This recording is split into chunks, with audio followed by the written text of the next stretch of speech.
Hello everyone. तो आज हम दो ध्रुवीयता का अंत का पार्ट 2 पढ़ेंगे। पार्ट 1 में हमने देखा था कि कैसे रूस का विघटन हुआ, सोवियत संघ का विघटन हुआ। अब विघटन की परिणतियां पढ़ेंगे, मतलब विघटन के बाद क्या हुआ, उससे क्या परिणाम आए विघटन के बाद। तो सोवियत संघ का जो पतन हुआ था उससे मेनली ये डिफरेंस आए क्या कि एक तो शीत युद्ध की समाप्ति हो गई, दूसरा समाजवादी प्रणाली पूरी तरह, साम्यवादी प्रणाली जो थी पूरी तरह खत्म हो गई और पूंजीवाद की तरफ पूरा विश्व बढ़ने लगा। इसके बाद हथियारों की होड़ की समाप्ति हो गई। शीत युद्ध के दौरान हथियारों की होड़ लगी थी, सब देश हथियार जमा कर रहे थे, तो वो होड़ भी समाप्त हो गई। और अब इसके बाद दो संभावनाएं हुई, क्योंकि एक महाशक्ति खत्म हो गई, तो एक संभावना ये थी कि एक महाशक्ति का दबदबा रहेगा जो कि अमेरिका थी, और दूसरी संभावना ये थी कि सभी देश अलग अलग रूप से उभरेंगे और सभी महाशक्ति बन जाएंगे और बहुध्रुवीय देश बन जाएगा, बहुध्रुवीय विश्व बन जाएगा, जिससे कि सभी देश अपना अपना समझ सकेंगे, सभी देश पावरफुल रहेंगे। लेकिन ऐसा नहीं हुआ, सिर्फ अमेरिका ही महाशक्ति बना रहा। अमेरिका ने पूरे विश्व को कंट्रोल किया और वर्ल्ड बैंक और आईएमएफ, अंतरराष्ट्रीय मुद्रा कोष जैसे बड़े बड़े संगठनों ने पूरे देशों पर अपना शॉक थेरेपी का अपनी वो शॉक थेरेपी की नीति अपनाई। फिर इसके बाद नए देशों का उदय, एक तीसरा परिणाम ये भी था कि नए देशों का उदय हुआ, जैसे कि बाल्टिक और पूर्वी यूरोप के जो देश थे, खासकर जो बाल्टिक जो देश था और पूर्वी यूरोप के देश थे, वो यूरोपीय संघ में शामिल होना चाहते थे, और कुछ मध्य एशियाई देश थे वो अपनी भौगोलिक स्थिति का फायदा उठाना चाहते थे। ठीक है। और इसके बाद जो रूस के संगठन के जो देश थे, मतलब सोवियत संघ के जो देश थे, वो पश्चिमी देशों से भी अपने रिश्ते अच्छे बनाना चाहते थे। ये तीनों चीजें हुई विघटन की परिणतियां। फिर इसके बाद हम देखेंगे कि सोवियत संघ के कुछ प्रमुख नेता थे। पहले नेता थे व्लादिमीर लेनिन, जो कि पहले राष्ट्रपति थे सोवियत संघ के। दूसरे नेता थे मैन जोसेफ स्टालिन। तीसरे थे निकिता क्रुश्चेव, जो कि हमने देखा था क्यूबा संकट के दौरान। और मिखाइल गोर्बाचेव, जो कि अंतिम राष्ट्रपति, जिन्होंने बहुत कोशिश करी सोवियत संघ को बचाने की। फिर हमारा दूसरा टॉपिक स्टार्ट होता है, इसका नाम है शॉक थेरेपी। तो शॉक थेरेपी का मतलब है आघात पहुंचाकर उपचार करना। ये 1990 में आई थी, ये वाली शॉक थेरेपी जो 1990 में इंप्लीमेंट हुई थी। इसमें विश्व बैंक और अंतरराष्ट्रीय मुद्रा कोष ने भूमिका निभाई थी। अब ये बेसिकली शॉक थेरेपी थी क्या, सत्तावादी समाजवादी से लोकतांत्रिक पूंजीवादी व्यवस्था तक कष्टप्रद संक्रमण से गुजरे सारे जो भी सोवियत संघ के जो भी देश थे, वो सारे समाजवादी सत्तावादी से लोकतांत्रिक पूंजीवादी की तरफ जाने के लिए बहुत संकट से गुजरे, और इस चीज में इनकी सहायता करी शॉक थेरेपी ने। इसी की मदद से ये पूंजीवादी अर्थव्यवस्था में चेंज कर पाए अपनी अर्थव्यवस्था को। अब इसके प्रमुख की पॉइंट्स देखें तो क्या है कि राज्य की संपदा के निजीकरण और व्यावसायिक चीजें, जो भी राज्य की संपदा थी उसका निजीकरण हो गया था। फिर इसके बाद सामूहिक फार्म को निजी फार्म में बदला गया। सामूहिक फार्म को निजी फार्म में बदलकर पूंजीवादी अर्थव्यवस्था की मदद से कृषि की गई।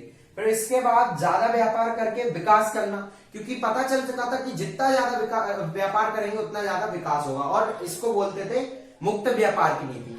प्रमुख जो चीजें थी वो थी वित्तीय खुलापन, मुद्राओं की आपसी परिवर्तनता और मुक्त व्यापार की नीति।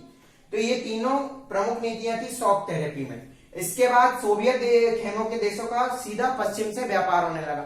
सोवियत खेमे के जो भी देश थे उनका सीधा पश्चिम से व्यापार होने लगा। वो आपस में व्यापार नहीं कर रहे थे, वो डायरेक्ट पश्चिम के देशों से व्यापार कर पा रहे थे।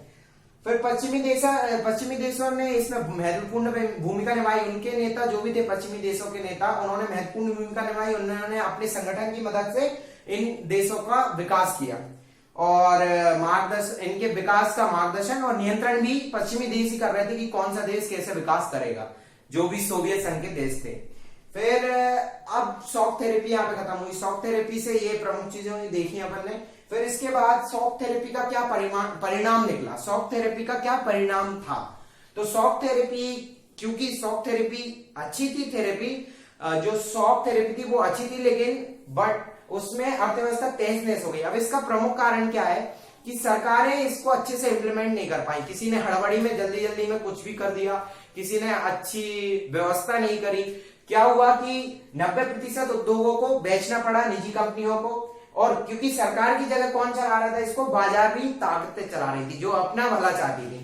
अब इसी को क्या कहा जाता है, इतिहास की सबसे बड़ी गैराज सेल। मतलब ये क्या थी कि जो भी प्रोडक्ट थे उनकी छोटी सी छोटी प्राइस देखी गई, उस प्राइस को उनको बेचना था, लेकिन इस पर औने धौने दाम पर बेचा जा रहा था। मतलब कुछ भी दाम उसका सेलेक्ट करा उसको बेचा जा रहा था। इसके लिए आधिकारिक पत्रक भी बेचे गए थे, दिए गए थे नागरिकों को, लेकिन वो आधिकारिक पत्रक नागरिकों ने काले धन वालों को, मतलब ब्लैकमेलिंग में बेच दिए ताकि उनको रुपए मिले।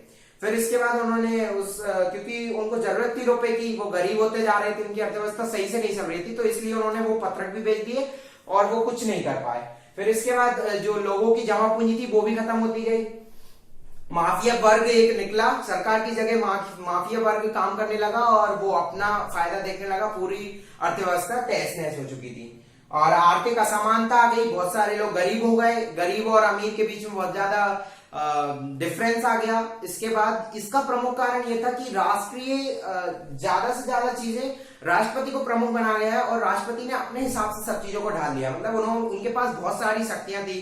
पहले उन्होंने 10 साल के लिए अपने आप को बनाया, फिर उन्होंने और 10 साल एक्सटेंड कर लिया। ऐसे ऐसे करके राष्ट्रपतियों ने अपने फायदे देखे, तो इस वजह से ये शॉक थेरेपी फैल हुई और फिर इसके बाद कुछ सुधार आना स्टार्ट हुए। सभी देशों ने 2000 में सुधार स्टार्ट किए और इनके सुधार का पूरा जो कारण है, वो मेन कारण ये था कि जो ये उत्पादन कर रहे थे उनको, जैसे कि नेचुरल चीजें जैसे कि तेल हुआ और भी जो नेचुरल चीजें थी, उनके व्यापार की वजह से ये अपनी अर्थव्यवस्था को संभाल पाए 2000 के बाद। लेकिन 1990 से 2000 तक ये अर्थव्यवस्था तहस नहस हो चुकी थी सारी देशों की, जो भी रूस के गठबंधन के देश थे।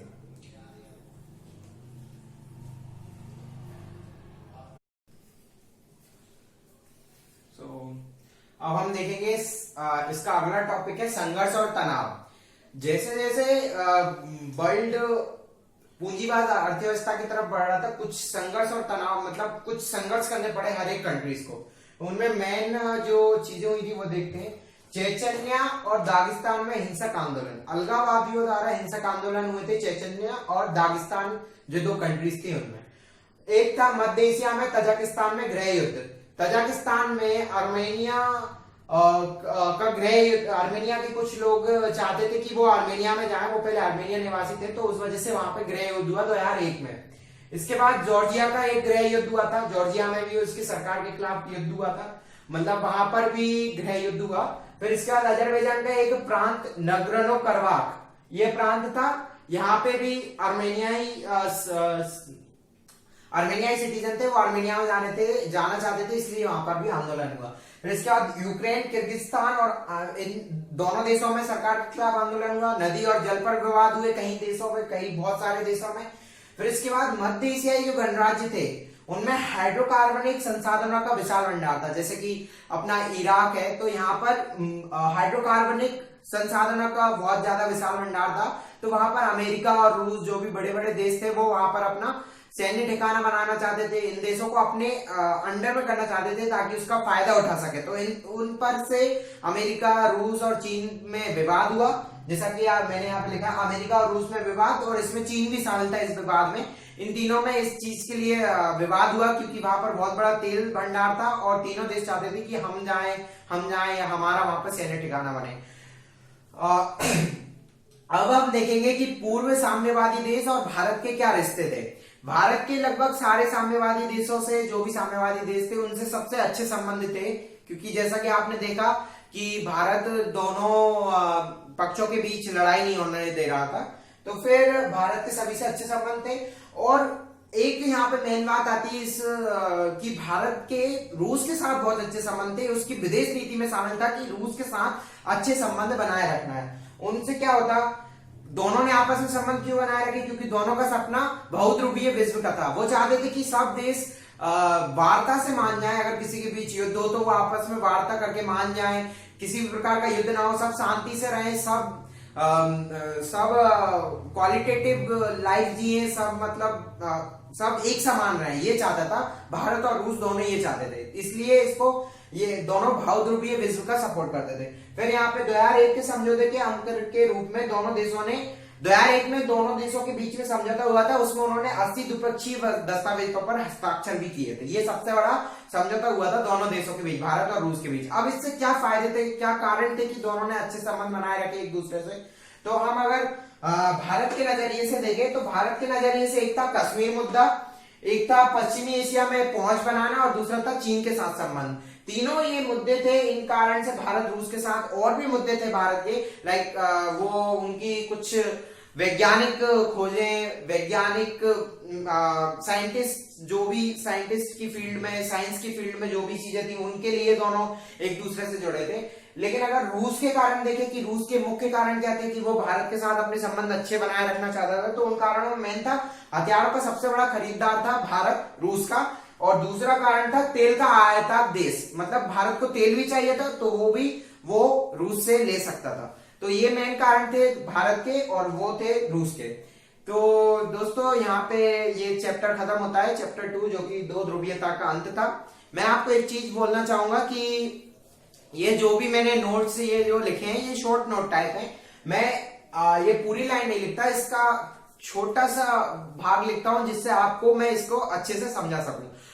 एक बात ये कहना चाहूंगा, इसको अच्छे से देखें, ईयरफोन लगा के देखें, बार बार देखें तो इसको अच्छे से समझ में आएगा, जैसे कि मैं आपको पहले भी कह चुका हूं। और अगर पसंद आए वीडियो तो इसको लाइक करना, शेयर करना, सब्सक्राइब करना। Thank you guys for watching my video and let we see you in next video. Thank you.